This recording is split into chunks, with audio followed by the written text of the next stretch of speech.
معانا هتعرف كل كبيرة وصغيرة عن الراحلين والقادمين من لاعبين للنادي الأهلي.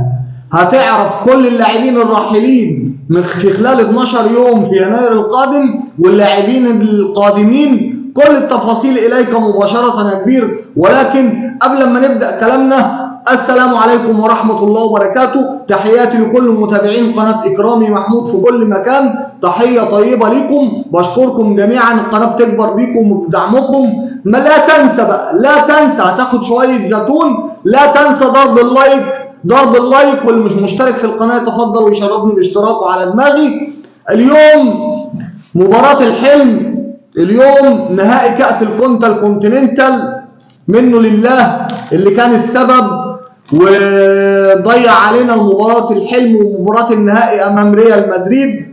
منه لله اللي كان السبب في عدم لعب الأهلي لهذه المباراة النهائي. سبحان الله سبحان الله. وبرغم عدم لعب الأهلي للنهائي، العروض تنهال على لاعبي الأهلي من كل حتة ومن أندية الخليج خصوصا.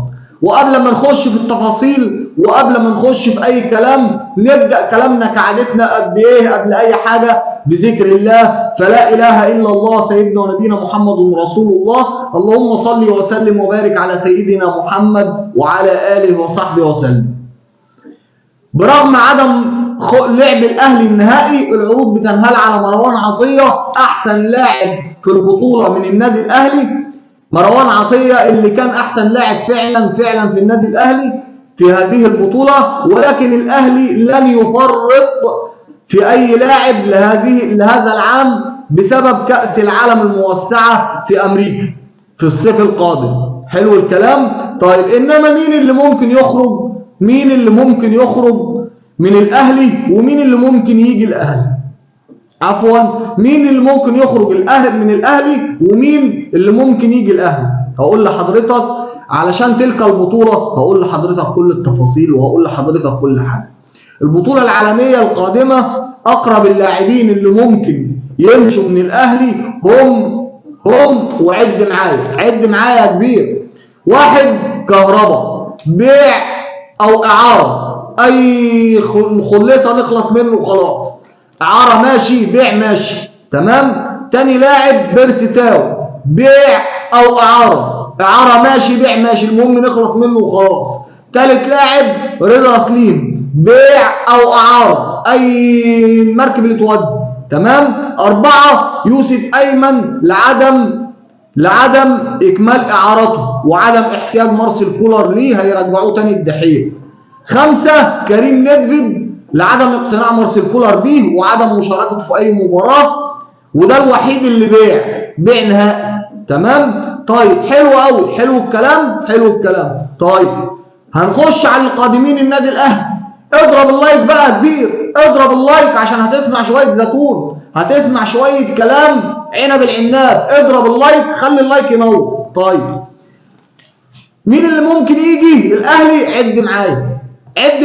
1، بغداد بونجاح المهاجم الجزائري، وده أنا لا أرغب فيه. ليه؟ لكبر سن. حلو الكلام. 2، يوسف زاليتش المهاجم الفلسطيني اللي بيلعب في نفس النادي اللي كان بيلعب فيه وسام أبو علي، وجابوه بديل وسام أبو علي. حلو الكلام. لاعب مهاجم كما ينبغي أن يكون، ولكن طالبين فيه مبلغ وقدره، تمام. وده أنا أرشحه لصغر سنه، لاعب عنده 22 سنة يا جماعة، ومهاجم كما زي ما بيقول الكتاب. طيب، 3، ميديانوف دياز لاعب ريال مدريد السابق، وده نفس الكلام أنا لا أرغب فيه لكبر سنه وتركه نادي ريال مدريد وراح إشبيلية والحكاية والرواية. لاعب كبير.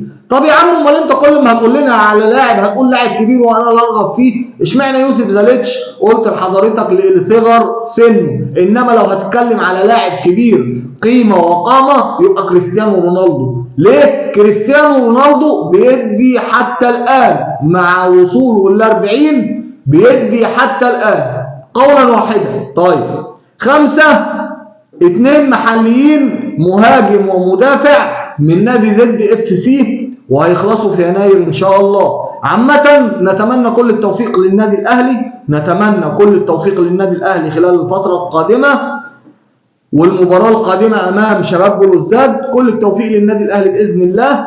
ومع اصابة طاهر محمد طاهر القلق ابتدى يركب كولر، وكولر قلقان والحكايات والروايات. ما عد غنمك يا بوحة، عد غنمك يا بوحة، واحدة واقفة واحدة نايمة.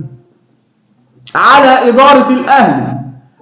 إدارة الأهلي الاستعداد وبشكل موسع في انتقالات يناير القادمة. نجيب محترفين كما ينبغي أن يكون، نجيب محترفين. المحترف اللي يجي يا جماعة قولا واحدا لازم يلعب على أي حد، إنما احنا جايبين محترفين قاعدين دكة زي رضا سليم زي بيرسي تاو. طب ده كلام نجيب محترفين يقعدوا دكة؟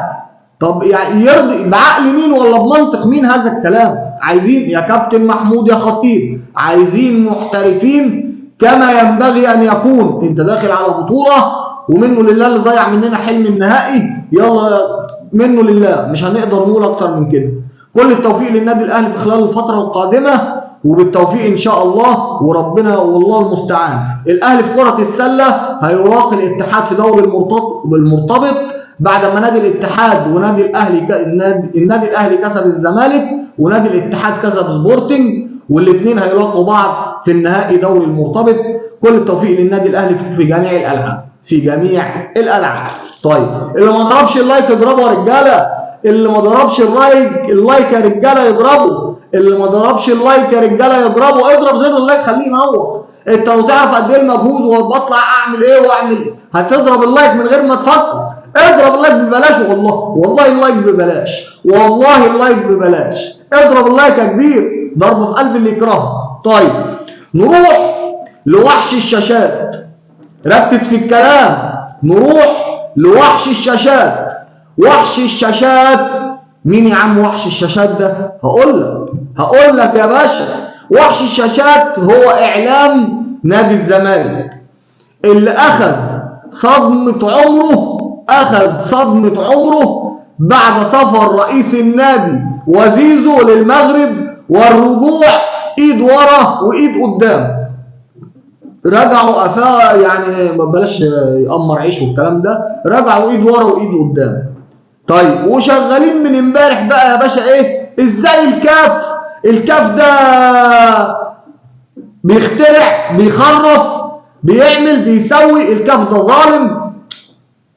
ازاي الكاف سابوا بقى بعد ما خلصوا من حكايه زيزو، ازاي الكاف يدي الاهلي احسن نادي وهو اخد بطوله واحده وانا واخد بطولتين؟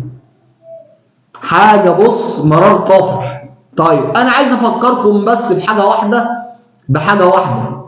فاكرين لما خدتوا الكونفدراليه ولعبتوا الترجي التونسي وخدتوا منه السوبر وفزتوا عليه 3-1؟ مين اللي خد احسن نادي في افريقيا؟ اللي خد بطوله افريقيا هو نادي الترجي.